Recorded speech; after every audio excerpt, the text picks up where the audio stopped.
Halo everyone, welcome back with Melly. Nah, kali ini kita bakal lanjutin untuk pembahasan materi dasar-dasar di bisnis trading forex. Kemarin kan kita udah sempat membahas untuk analisa dasar di teknikal. Nah, sekarang ini kita bakalan lanjut dengan pembahasan analisa fundamental gitu.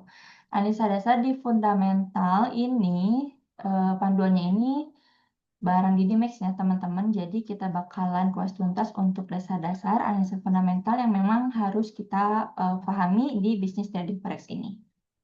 Nah, di sini langsung aja untuk pembahasan apa itu analisa fundamental.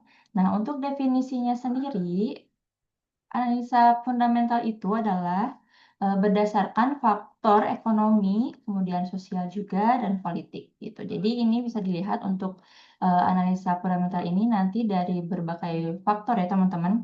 Dari mulai faktor ekonomi, kemudian faktor sosial, dan juga faktor politik seperti itu. Nah, kemudian apa sih perbedaan dengan analisa teknikal? Nah, perbedaan analisa teknikal dan fundamental ini, kalau misalkan untuk fundamental sendiri adalah menggunakan data ekonomi dan juga faktor-faktor yang sudah tadi kita sebutkan. Berbeda dengan analisa teknikal yang dimana analisanya ini berdasarkan market ataupun chart yang memang nantinya akan dipadu-padakan dengan metode-metode analisa teknikal kayak gitu. Jadi kalau misalnya untuk fundamental ini menggunakan data ekonomi ya teman-teman, perbedaannya seperti itu. Kemudian untuk tujuannya apa sih? Untuk tujuannya sendiri yaitu untuk menilai kondisi ekonomi di suatu negara dan memprediksi arah pergerakan mata uang dalam jangka menengah hingga panjang. Jadi tujuannya itu untuk menilai kondisi di ekonomi di suatu negara ini itu seperti apa. Kemudian untuk memprediksi juga arah pergerakan mata uang, dan ini bisa dilihat ketika nanti memang kita akan melakukan eksekusi di market gitu. Ini bisa diperhatikan juga ketika nanti kita akan memulai trading dengan memperhatikan analisa fundamental. Itu untuk definisi, kemudian perbedaannya dengan analisa teknikal, dan juga untuk tujuan analisa fundamental itu seperti apa. Nah, nextnya, di sini kita bakalan bahas juga untuk indikator ekonomi utama atau PDB. Ini adalah produk domestik bruto ya teman-teman. Oke, untuk definisinya sendiri dari PDB ini adalah nilai total barang dan jasa yang diproduksi suatu negara. Kayak gitu. Nah, jadi definisi PDB ini adalah nilai total dari barang dan jasa yang memang diproduksi dari suatu negara. Nah, untuk pengaruhnya sendiri sebagai apa? Untuk pengaruhnya ini, pengaruh PDB itu adalah untuk mencerminkan pertumbuhan ekonomi dan juga nilai tukar dari mata uang tersebut. Kayak gitu. Nah, contohnya kemarin di PDB Amerika Serikat yang dimana mempengaruhi nilai USD. Kayak gitu. Di Q1 2024 juga ada PDB Amerika Serikat yang memang tumbuhnya itu 1,6%. Kayak gitu. Nah, jadi ini juga pentingnya teman-teman untuk melihat dari data fundamentalnya ada faktor ekonominya yaitu PDB atau produk domestik bruto. Kayak gitu. Nah, kemudian di sini juga indikator ekonomi utamanya itu apa aja sih kalau misalkan kita melihat dari analisa fundamental. Nah, untuk indikator ekonomi utamanya itu adalah tingkat inflasi. Kita sering dengar mungkin ya untuk inflasi di era sekarang. Nah, dan apa sih pengertian inflasi itu? Inflasi itu adalah kenaikan harga barang dan jasa secara umum. Mungkin sekarang banyak juga ya dari mulai kenaikan harga BBM, kemudian kenaikan juga dari produk yang sering kita beli dari mulai apa tuh kayak sembako itu kan mulai naik ya teman-teman. Nah, itu yang disebut inflasi adalah kenaikan harga barang dan jasa juga secara umum. Ini sering ya kalau misalkan berbicara inflasi setiap tahun dan di setiap negara juga pasti ada kayak gitu. Dan apa sih pengaruhnya inflasi untuk mata uang sendiri? Yaitu mempengaruhi daya beli juga dan nilai mata uang. Kalau misalkan untuk inflasi ini sangat mempengaruhi untuk daya beli dan juga nilai mata uang. Jadi banyak juga harga-harga yang naik, kemudian nilai mata uang juga biasanya naik, ikut naik seperti itu. Kemudian di sini ada peran bank sentral juga. Untuk peran bank sentral di tingkat inflasi ini yaitu untuk kebijakan suku bunga untuk mengendalikan inflasi. Nah, bank sentral ini adalah the Fed ya teman-teman, yang dimana kebijakannya itu bisa mempengaruhi suku bunga untuk mengendalikan inflasi sendiri. Nah, contoh kasusnya adalah ketika inflasi Amerika Serikat pada April 2024 ini sebesar 3,4%. Kayak gitu. Nah, itu untuk pembahasan mengenai indikator ekonomi utama ya teman-teman, ataupun tingkat inflasi di suatu negara. Nah, next-nya lagi, di sini ada indikator ekonomi utama juga, lanjut. Nah, ini adanya dari tingkat pengangguran ya teman-teman. Tingkat pengangguran ini memang sangat berpengaruh juga ke pergerakan mata uang di market kayak gitu. Sama juga dengan pengaruh ke mata uang global teman-teman dari tingkat pengangguran ya. Nah, definisinya tingkat pengangguran dari indikator ekonomi ini adalah persentase angkatan kerja yang memang tidak memiliki pekerjaan. Karena kan berbicara pengangguran ya pasti gak punya pekerjaan gitu. Atau mungkin yang sedang mencari kerja kayak gitu. Nah, dan untuk pengaruh dari pengangguran ini seperti apa? Untuk pengaruhnya itu yaitu untuk mempengaruhi pertumbuhan ekonomi juga dari suatu negara. Selain dari inflasi, ini tingkat pengangguran juga sangat mempengaruhi untuk faktor pertumbuhan ekonomi di suatu negara ya teman-teman semuanya. Jadi memang ini perlu diperhatikan selain dari tingkat inflasi, ada juga dari tingkat penganggurannya, kayak gitu. Nah, dan yang ketiga ini ada dari kebijakan pemerintahnya, yang memang program pengurangan pengangguran dan stimulasi kerja ini mungkin sering dilakukannya dari kebijakan pemerintah dari berbagai negara yang memang berbeda-beda untuk kebijakannya sendiri. Dan dari data terbarunya itu ada dari tingkat pengangguran Amerika Serikat pada April tahun 2024 ini sebesar 3,5% untuk tingkat penganggurannya. Mungkin ini cukup tinggi ya kalau misalkan 3,9% itu. Nah, jadi itu juga sangat mempengaruhi dari faktor fundamental ya teman-teman. Oke, nextnya di sini kita sering dengar ketika pembahasan news mungkin ada suku bunga bank sentral. Nah, yang pertama ini ada peran dari bank sentral sendiri, yaitu untuk mengendalikan inflasi, kemudian pertumbuhan ekonomi, dan juga menaikkan ataupun menurunkan suku bunga, kayak gitu. Nah, jadi dari peran bank sentral ini memang untuk mengendalikan inflasi, pertumbuhan ekonomi, dan juga untuk menaikkan ataupun menurunkan suku bunga, kayak gitu. Nah, untuk yang kedua ini ada pengaruh dari suku bunga sendiri, yaitu untuk mempengaruhi nilai tukar mata uang, kayak gitu. Jadi memang sangat berpengaruh dari suku bunga ini untuk mempengaruhi dari nilai tukar mata uang. Biasanya ada yang naik lagi dari si USD ini ataupun dari emas gitu ya teman-teman. Nah, contoh dari The Fed ini adalah kenaikan suku bunga pada FOMC gitu kan.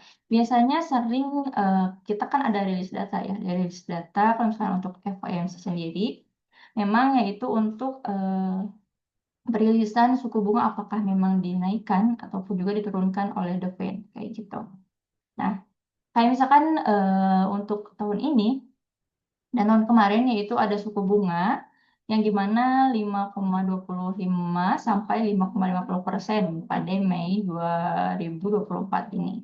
Itu dari kebijakan The Fed sendiri ya teman-teman, yang memang suku bunganya dinaikkan ke 5,25% sampai 5,50% kayak gitu. Nah, next-nya di sini juga ada kebijakan pemerintah ya teman-teman. Kebijakan pemerintah. Yang pertama ini ada kebijakan fiskal. Kebijakan fiskal ini adalah anggaran dari pemerintah yang memang mempengaruhi pertumbuhan ekonomi.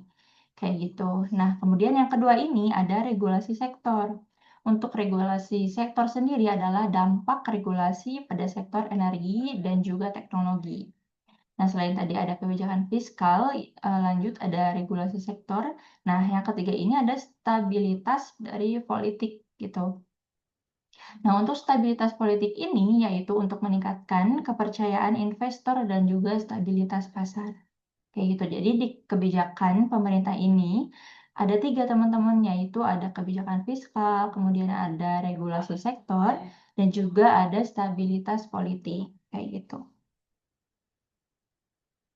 Nah, selain tadi dari kebijakan bank sentral juga, ini kan udah kebijakan pemerintah. Nah, next-nya kita bakalan bahas lagi untuk peristiwa global dan berita utama.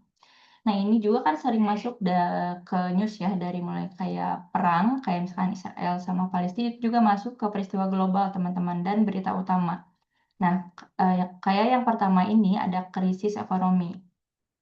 Krisis ekonomi ini misalnya krisis keuangan yang pada tahun 2028 yang memang sangat berdampak luas kayak gitu untuk krisis ekonomi ini. Kemudian ada perang dagang juga yang dimana contohnya itu ketegangan Amerika Serikat dan Tiongkok dan juga dampaknya kayak misalkan bulan lalu dan fokusnya memang di tahun ini untuk perang dagang kayak gitu. Kemudian ada lagi dari bencana alam, teman-teman. Ini peristiwa global dari bencana alam yang memang mempengaruhi ekonomi dan juga pasar keuangan ya, mempengaruhi ekonomi dan juga pasar keuangan dan bisa terjadi juga dari gencatan senjata ataupun perang gitu. Dari mungkin tadi udah krisis ekonomi, kemudian perang dagang juga dan ini bencana alam. Nah, selanjutnya ini ada pemilu juga kayak kemarin yang terjadi di Amerika Serikat ini contohnya ketika Donald Trump menerapkan kebijakan baru yang dapat mempengaruhi dolar. Ini kan kemarin juga dari krisis ekonomi, kemudian dari perang dagang yang ketegangan Amerika Serikat sama Tiongkok kan mempengaruhi juga ke pergerakan market ya, khususnya di gold, teman-teman. Kemudian juga yang memang bencana alam, ini yang perang kayak gitu yang kemarin sempat juga ada gencatan senjata ini sangat berpengaruh.